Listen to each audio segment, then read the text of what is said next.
আজ ১ ফেব্রুয়ারি রবিবার জানাবো আজকের বাছাই করা গুরুত্বপূর্ণ ২৫টি তাজা সংবাদ। শুরুতেই দেখে নেব আজকের সংবাদ শিরোনাম। প্রতিদিন নিয়মিত সঠিক খবর পেতে হলে আমাদের এই চ্যানেল সাবস্ক্রাইব করে আমাদের পাশে থাকুন আর ভিডিওতে একটি লাইক করতে একদমই ভুলবেন না। মুসলিম ভোটের এদিক ওদিকেই বেকায়দায় পড়বে তৃণমূল, কোন ৩ জেলা অঙ্ক বদলে দিতে পারে? মহারাষ্ট্রের উপমুখ্যমন্ত্রীর শূন্যস্থান পূরণ, শনিবার দুপুরে শপথ গ্রহণ করবেন অজিত পত্নী সুনেত্রা। বিজেপির প্রচারে গেলে বেঁধে রাখার নিদান তৃণমূল বিধায়কের, ভোটের মুখে বর্ধমানে হুঁশিয়ারের রাজনীতি। তৃণমূলই লেলিয়ে দিয়েছে সিপিএমকে, সেলিম হুমায়ুন বৈঠক নিয়ে দিলীপের বিস্ফোরক থিওরি। বেলডাঙ্গা কাণ্ডে এবার অ্যাকশনে এনআইএ, মুর্শিদাবাদে কেন্দ্রীয় গোয়েন্দা দল। রাজ্য পুলিশের ভারপ্রাপ্ত ডিজি হলেন পীযূষ পাণ্ডে, রাজীবের মেয়াদ শেষের আগেই সিদ্ধান্ত। ভোটের আগে নবান্নের মাস্টার স্ট্রোক, রাজ্যের ১০৯ ইন্সপেক্টরকে অন্যত্র বদলির নির্দেশ। মাধ্যমিক পরীক্ষা বানচালের চেষ্টা, এসআইআর স্কুল শিক্ষকদের চাপে তো ব্রাত্তর। ফালাকাটায় মাদক বিরোধী অভিযানে সাফল্য, ৫১ গ্রাম ব্রাউন সুগার বাজেয়াপ্ত। তৃণমূলকে বিধে অনুপ্রবেশ ঠেকাতে বড় ঘোষণা, বাংলায় সরকার গড়ারও জোরালো প্রত্যয় অমিত শাহের। বাংলায় আগুন রাজনীতির শহর, বিজেপি রাজ্যে ক্ষতিপূরণ কোথায়, দ্বিচারিতা স্পষ্ট করলেন ব্রাত্য। দায়িত্ব নিয়ে থানার ওসিদের সঙ্গে লালবাজারে বৈঠকে নয়া পুলিশ কমিশনার। সেলিম হুমায়ুন বৈঠক নিয়ে আলিমুদ্দিনেই মহা বিশৃঙ্খলা, আড়াআড়ি ভাগ সিপিএম, চলছে চর্চা।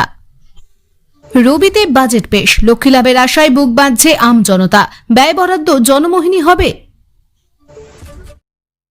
বিরোধিতা চললেও এসআইআর চলবে, ব্যারাকপুরে হুঙ্কার শাহের। রাবণও ভেবেছিল তাকে কেউ হারাতে পারবে না, শুনে রাখুন মমতাদি, এবার বিজেপি ৩৮ থেকে ৪৫% লাভ দেবে শাহ। সরস্বতী পুজো বন্ধ করা মাঠেই অমিত শাহর সভা, বাংলা বিরোধীদের ধুইয়ে দিল তৃণমূল।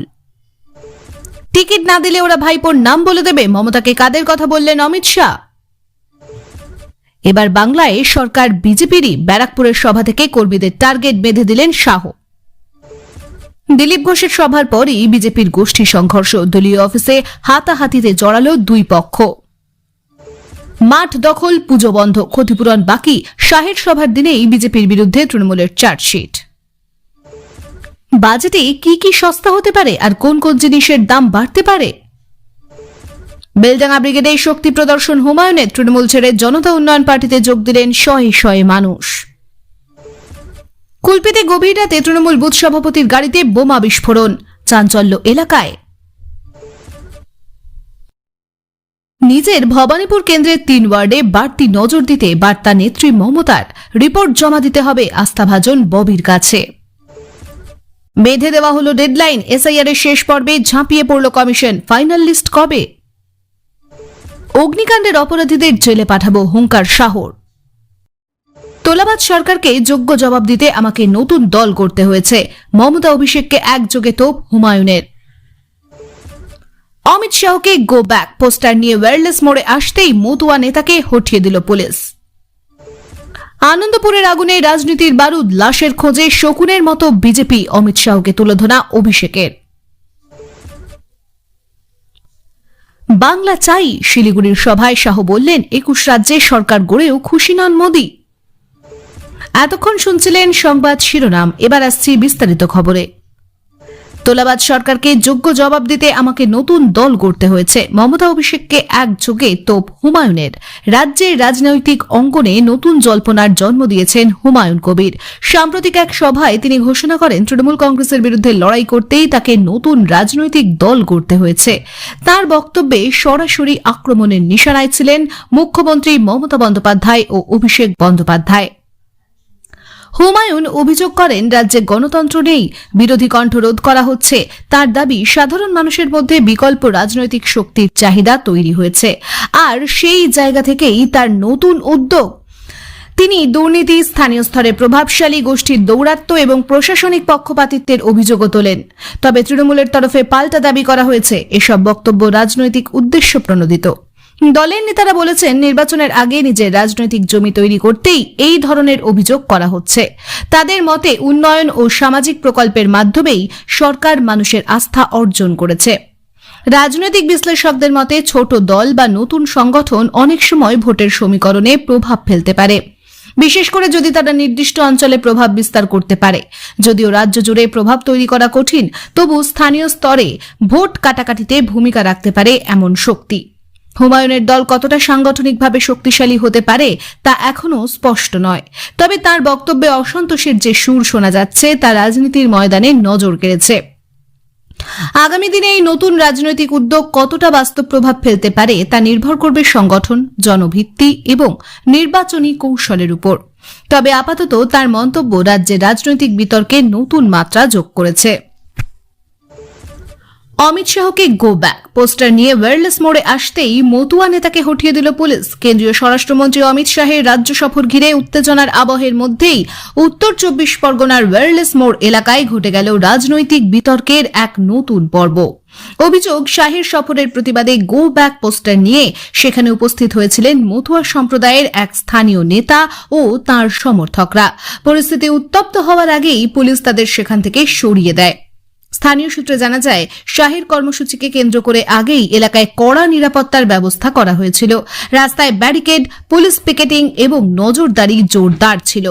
সেই সময়ই হাতে পোস্টার নিয়ে কয়েকজন প্রতিবাদী স্লোগান দিতে শুরু করেন।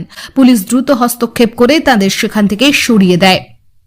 প্রতিবাদীদের দাবি, তারা শান্তিপূর্ণভাবে গণতান্ত্রিক অধিকার প্রয়োগ করছিলেন। তাদের বক্তব্য, মতুয়া সম্প্রদায়ের নাগরিকত্ব, উন্নয়ন এবং সামাজিক নিরাপত্তা নিয়ে বহু প্রতিশ্রুতি দেওয়া হলেও বাস্তবে অনেক সমস্যার সমাধান হয়নি। সেই হতাশা থেকেই এই প্রতীকী প্রতিবাদ। অন্যদিকে পুলিশের বক্তব্য, কোন রকম অপ্রীতিকর পরিস্থিতি এড়াতেই দ্রুত ব্যবস্থা নেওয়া হয়েছে।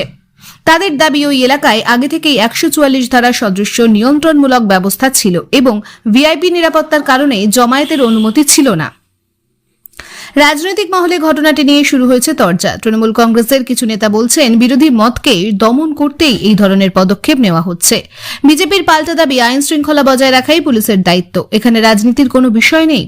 মতুয়া ভোট ব্যাংক দীর্ঘদিন ধরেই রাজ্য রাজনীতিতে গুরুত্বপূর্ণ। নাগরিকত্ব সংশোধনী আইন সিএএ ইস্যুতে এই সম্প্রদায়ের একাংশ বিজেপির দিকে ঝুঁকলেও বাস্তব প্রয়োগ ও নথিপত্র সংক্রান্ত জটিলতা নিয়ে অসন্তোষ রয়েছে বলে রাজনৈতিক বিশ্লেষকদের একাংশ মনে করেন। ফলে এই ধরনের প্রতীকী প্রতিবাদ বৃহত্তর রাজনৈতিক বার্তা বহন করছে বলেই মনে করা হচ্ছে। সব মিলিয়ে একটি ছোট প্রতিবাদ কর্মসূচি ঘিরে বড় রাজনৈতিক প্রশ্ন সামনে এসেছে। গণতান্ত্রিক প্রতিবাদের পরিসর, প্রশাসনিক নিয়ন্ত্রণ এবং ভোটের আগে সংবেদনশীল সামাজিক গোষ্ঠীগুলোর মনোভাব সবই এখন আলোচনার কেন্দ্রে। অগ্নিকাণ্ডের অপরাধীদের জেলে পাঠাবো, হুঙ্কার শাহর। রাজ্যের সাম্প্রতিক অগ্নিকাণ্ডের ঘটনাগুলি সামনে রেখে কড়া বার্তা দিলেন কেন্দ্রীয় স্বরাষ্ট্রমন্ত্রী অমিত শাহ। এক জনসভা থেকে তিনি বলেন, অগ্নিকাণ্ডে যদি নাশকতা বা অপরাধমূলক যোগ পাওয়া যায় তবে দায়ীদের বিরুদ্ধে কঠোর ব্যবস্থা নেওয়া হবে। তার ভাষায়, দোষীরা কোনোভাবেই রেহাই পাবে না। শাহর বক্তব্যে স্পষ্ট ছিল আইন শৃঙ্খলা এবং তদন্ত প্রক্রিয়া নিয়ে কেন্দ্রীয় সরকারের অবস্থান। তিনি দাবি করেন, সাধারণ মানুষের জীবন ও সম্পত্তির সুরক্ষা নিশ্চিত করা প্রশাসনের প্রথম দায়িত্ব। কোথাও যদি অবহেলা বা অপরাধমূলক কার্যকলাপ প্রমাণিত হয় তাহলে কঠোর আইনি পদক্ষেপ নেওয়া উচিত। যদিও তিনি নির্দিষ্ট কোনো ঘটনার নাম উল্লেখ করেননি। রাজনৈতিক মহলের মতে সাম্প্রতিক কয়েকটি অগ্নিকাণ্ডের ঘটনাকেই ইঙ্গিত করেছেন তিনি। বিরোধী দলগুলি দীর্ঘদিন ধরেই অভিযোগ করছে যে অনেক ঘটনায় প্রকৃত কারণ সামনে আসে না এবং তদন্তে গাফিলতি থাকে। রাজ্য সরকারের তরফে জানানো হয়েছে, প্রতিটি বড় অগ্নিকাণ্ডের ঘটনায় দমকল, পুলিশ এবং প্রশাসন যৌথভাবে তদন্ত চালায়। প্রাথমিক রিপোর্টে বৈদ্যুতিক শর্ট সার্কিট, দাহ্য পদার্থের অসতর্ক ব্যবহার বা নিরাপত্তা বিধি না মানার মতো কারণ উঠে আসে বলে দাবি তাদের। শাহর মন্তব্যকে তৃণমূল কংগ্রেস রাজনৈতিক আক্রমণ হিসেবে দেখছে। তাদের বক্তব্য, তদন্তের আগেই এভাবে মন্তব্য করা মানে ঘটনাকে রাজনৈতিক রং দেওয়া। শাসক দলের দাবি, রাজ্যে নিয়ম মেনেই তদন্ত হয় এবং কেন্দ্রীয় হস্তক্ষেপের প্রয়োজন নেই। অন্যদিকে বিজেপির মতে সাধারণ মানুষের নিরাপত্তা প্রশ্নে কোনো শিথিলতা বরদাস্ত করা উচিত নয়। তাদের দাবি, অনেক সময় প্রভাবশালী মহলের চাপের কারণে নিরপেক্ষ তদন্ত বাধাগ্রস্ত হয়, তাই কেন্দ্রীয় নজরদারি প্রয়োজন হতে পারে। বিশেষজ্ঞদের মতে অগ্নিকাণ্ডের মতো দুর্ঘটনায় প্রকৃত কারণ নির্ণয় করা অত্যন্ত জটিল। ফরেনসিক বিশ্লেষণ, প্রত্যক্ষদর্শীর বয়ান, সিসিটিভি ফুটেজ সব মিলিয়ে দীর্ঘ প্রক্রিয়ার মধ্য দিয়ে সিদ্ধান্তে পৌঁছতে হয়। তাই রাজনৈতিক মন্তব্যের চেয়ে নিরপেক্ষ তদন্তই এখানে সবচেয়ে গুরুত্বপূর্ণ। তবে নির্বাচনের আগে আইন শৃঙ্খলা ইস্যু যে বড় রাজনৈতিক অস্ত্র হয়ে উঠছে, শাহর এই মন্তব্য তারই ইঙ্গিত দিচ্ছে। বেঁধে দেওয়া হলো ডেডলাইন, এসআইআর এর শেষ পর্বে ঝাঁপিয়ে পড়ল কমিশন। ফাইনাল লিস্ট কবে? ভোটের আগে ভোটার তালিকা সংশোধন প্রক্রিয়া বা স্পেশাল ইন্টেন্সিভ রিভিশন নিয়ে জোর তৎপরতা শুরু করেছে নির্বাচন কমিশন। সূত্রের খবর, শেষ পর্যায়ের কাজ দ্রুত শেষ করতে নির্দিষ্ট সময়সীমা বেঁধে দেওয়া হয়েছে। লক্ষ্য চূড়ান্ত ভোটার তালিকা নির্ভুলভাবে প্রকাশ করা। এই প্রক্রিয়ায় নতুন ভোটারদের নাম অন্তর্ভুক্তি, মৃত বা স্থানান্তরিত ভোটারের নাম বাদ দেওয়া এবং তথ্য সংশোধনের মতো কাজ করা হয়। কমিশনের কর্মকর্তাদের দাবি, গণতান্ত্রিক প্রক্রিয়ায় স্বচ্ছতা বজায় রাখতে এটি অত্যন্ত গুরুত্বপূর্ণ ধাপ। তবে এসআইআর ঘিরে রাজনৈতিক বিতর্কও কম নয়। বিরোধী দলগুলোর অভিযোগ, অনেক ক্ষেত্রে প্রকৃত ভোটারের নাম বাদ পড়ছে বা প্রক্রিয়ায় অস্বচ্ছতা রয়েছে। অন্যদিকে শাসক দল বলছে নিয়ম মেনেই সব কাজ হচ্ছে এবং অভিযোগগুলো রাজনৈতিক উদ্দেশ্য প্রণোদিত। নির্বাচন কমিশন জানিয়েছে, দাবি ও আপত্তি জানানোর জন্য নির্দিষ্ট সময় দেওয়া হয়েছে। সাধারণ মানুষ অনলাইনে বা নির্দিষ্ট কেন্দ্রে গিয়ে নিজের তথ্য যাচাই ও সংশোধনের আবেদন করতে পারবেন। কমিশনের তরফে মাঠ পর্যায়ের কর্মীদেরও দ্রুত কাজ শেষ করার নির্দেশ দেওয়া হয়েছে। বিশেষজ্ঞদের মতে, ভোটার তালিকার নির্ভুলতা নির্বাচন প্রক্রিয়ার বিশ্বাসযোগ্যতার মূল ভিত্তি। একটি ভুল নাম বাদ পড়া যেমন সমস্যার, তেমনি ভুয়ো নাম থেকে গেলে তা নিয়েও বিতর্ক তৈরি হয়। তাই এই ধাপে প্রশাসনিক সতর্কতা অত্যন্ত জরুরি। গ্রাম ও শহর দুই জায়গাতেই এখন বুথ স্তরে সচেতনতা প্রচার চলছে। রাজনৈতিক দলগুলিও নিজেদের কর্মীদের দিয়ে ভোটার তালিকা যাচাই করাচ্ছে। ফলে বিষয়টি প্রশাসনিক সীমা ছাড়িয়ে রাজনৈতিক ক্ষেত্রেও গুরুত্বপূর্ণ হয়ে উঠেছে। চূড়ান্ত তালিকা কবে প্রকাশ পাবে সে বিষয়ে নির্দিষ্ট দিন এখনো জানানো না হলেও কমিশন সূত্রে ইঙ্গিত, সময়সীমার মধ্যেই কাজ শেষ করে শিগগিরই ফাইনাল রোল প্রকাশ করা হবে। ভোটের আগে এই তালিকাই হবে সব রাজনৈতিক দলের কৌশল নির্ধারণের অন্যতম ভিত্তি। নিজের ভবানীপুর কেন্দ্রে 3 ওয়ার্ডে বাড়তি নজর দিতে বার্তা নেত্রী মমতার। রিপোর্ট জমা দিতে হবে আস্থাভাজন ববির কাছে। ভোটের আগে সংগঠন মজবুত করতে নিজের বিধানসভা কেন্দ্র ভবানীপুরে বিশেষ নজরদারির নির্দেশ দিলেন তৃণমূল কংগ্রেস নেত্রী ও মুখ্যমন্ত্রী মমতা বন্দ্যোপাধ্যায়। দলীয় সূত্রে খবর, কেন্দ্রের অন্তর্গত 3টি ওয়ার্ডে সাংগঠনিক তৎপরতা, জনসংযোগ এবং স্থানীয় সমস্যা সমাধানের অগ্রগতি নিয়ে নিয়মিত রিপোর্ট চাওয়া হয়েছে।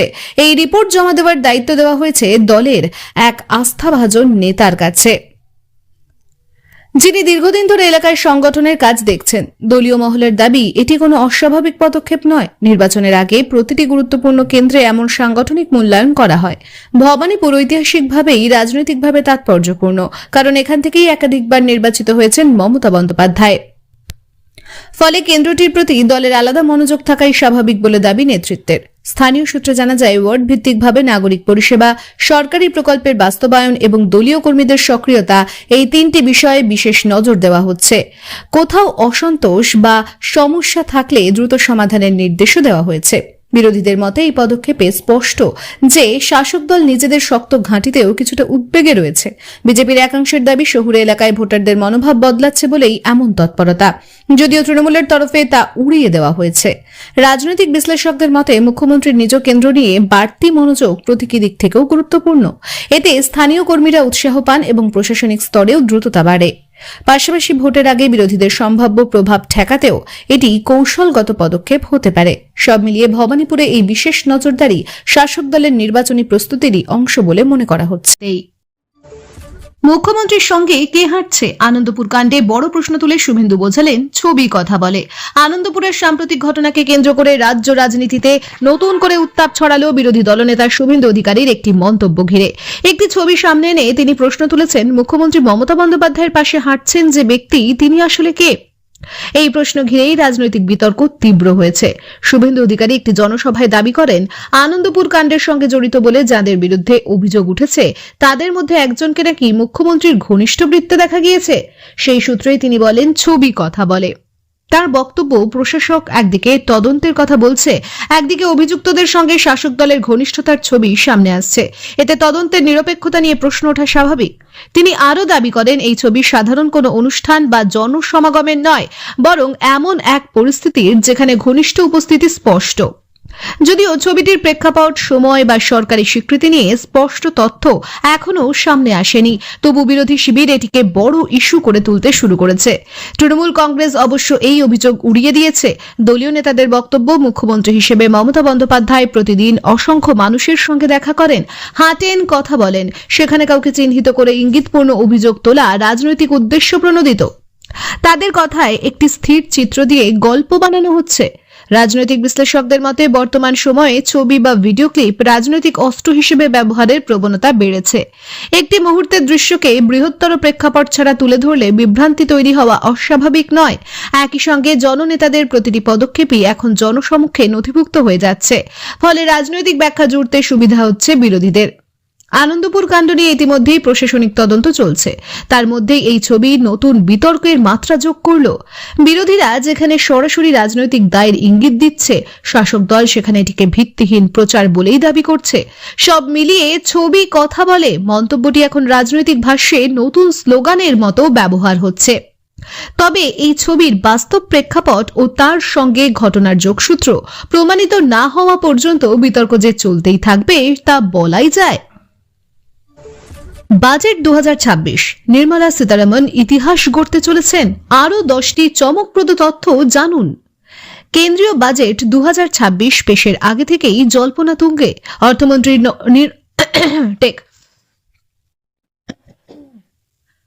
অর্থমন্ত্রী নির্মলা সীতারামন এবার এমন এক রেকর্ড গড়তে চলেছেন যা তাকে ভারতের বাজেট ইতিহাসে বিশেষ জায়গায় বসাতে পারে।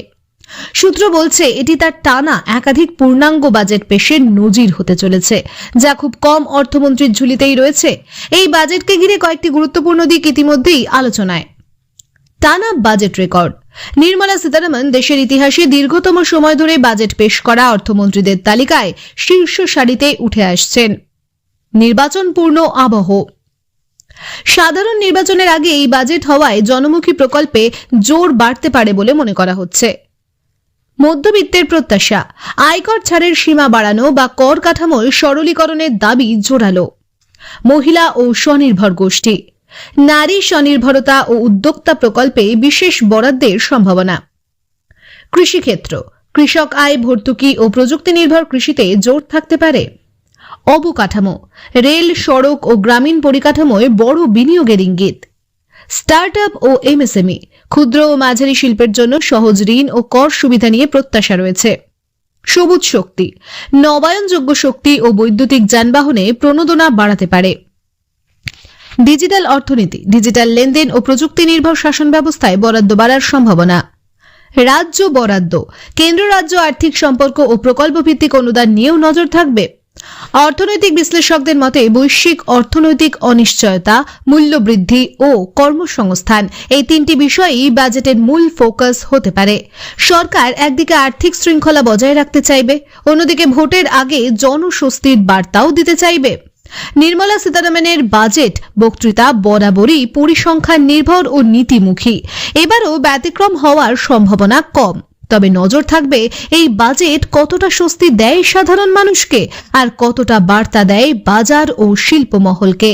সব মিলিয়ে বাজেট 2026 শুধুমাত্র বার্ষিক আয় ব্যয়ের খতিয়ান নয়, বরং রাজনৈতিক ও অর্থনৈতিক দিক থেকে একটি গুরুত্বপূর্ণ নথি হতে চলেছে বলেই মত বিশেষজ্ঞদের। এসআইআর শুনানির নোটিশ ইস্যু নিয়ে বড় নির্দেশ জাতীয় নির্বাচন কমিশনের। ভোটার তালিকা সংশোধনের বিশেষ প্রক্রিয়া এসআইআর ঘিরে জটিলতা ও বিভ্রান্তি বাড়তেই এবার গুরুত্বপূর্ণ নির্দেশ জারি করল জাতীয় নির্বাচন কমিশন। বিভিন্ন রাজ্য থেকে অভিযোগ উঠেছিল শুনানির নোটিশ পৌঁছানো, সময়সীমা এবং যাচাই পদ্ধতি নিয়ে অস্পষ্টতা রয়েছে। সেই প্রেক্ষিতে কমিশন একগুচ্ছ স্পষ্ট নির্দেশ দিয়েছে বলে জানা গেছে। কমিশন সূত্রে খবর, প্রথমত যেসব ভোটারের নাম নিয়ে আপত্তি বা সন্দেহ রয়েছে তাদের নোটিশ পৌঁছানোর প্রক্রিয়ায় আরও স্বচ্ছতা আনতে বলা হয়েছে। শুধুমাত্র নোটিশ জারি করলেই হবে না, সেটি প্রকৃতপক্ষে সংশ্লিষ্ট ব্যক্তির হাতে পৌঁছচ্ছে কিনা তার রেকর্ড রাখতে হবে। দরকার হলে একাধিকবার যোগাযোগের চেষ্টা করার কথাও বলা হয়েছে। দ্বিতীয়ত, শুনানির সময়সীমা অত্যন্ত কম রাখলে সাধারণ মানুষের পক্ষে হাজিরা দেওয়া কঠিন হয়ে পড়ে। এই অভিযোগের ভিত্তিতে সময়সীমা যুক্তিসঙ্গত রাখার পরামর্শ দিয়েছে কমিশন। বিশেষ করে প্রবীণ, অসুস্থ বা দূরবর্তী এলাকার বাসিন্দাদের ক্ষেত্রে নমনীয়তা দেখানোর কথাও উল্লেখ রয়েছে। তৃতীয়ত, মাঠ পর্যায়ের আধিকারিকদের আচরণ নিয়েও নির্দেশ দেওয়া হয়েছে। অভিযোগ ছিল অনেক ক্ষেত্রে ভোটারদের সঙ্গে দুর্ব্যবহার বা অপ্রতুল ব্যাখ্যা দেওয়ার ঘটনা ঘটছে। কমিশন বলছে প্রতিটি শুনানি কেন্দ্রে স্পষ্ট তথ্যফলক রাখতে হবে, কি নথি লাগবে, আপিলের পথ কি এবং নাম বাদ গেলে পুনর্বহালের নিয়ম কি। কমিশনের এই নির্দেশকে স্বাগত জানিয়েছে বিভিন্ন রাজনৈতিক দল, যদিও প্রত্যেকের সুর আলাদা। শাসক দল বলছে তাদের দীর্ঘদিনের দাবি ছিল এই প্রক্রিয়াকে আরো মানবিক ও স্বচ্ছ করা। অন্যদিকে বিরোধীদের বক্তব্য, নিয়ম তো আগেই ছিল, এখন বাস্তব প্রয়োগটাই আসল। ভোটার তালিকা সংশোধন প্রক্রিয়া গণতন্ত্রের অত্যন্ত গুরুত্বপূর্ণ অংশ। একদিকে ভুয়ো বা ডুপ্লিকেট নাম বাদ দেওয়া যেমন জরুরি, অন্যদিকে প্রকৃত ভোটার যাতে বাদ না যান সেটাও সমান গুরুত্বপূর্ণ। কমিশনের নতুন নির্দেশ সেই ভারসাম্য রক্ষা করারই চেষ্টা বলে মনে করছেন পর্যবেক্ষকরা। এখন নজর থাকবে মাঠ পর্যায়ে এই নির্দেশ কতটা কার্যকর হয়, কারণ কাগজে নিয়ম যতই নিখুঁত হোক, বাস্তব প্রয়োগেই তার সাফল্য নির্ভর করে।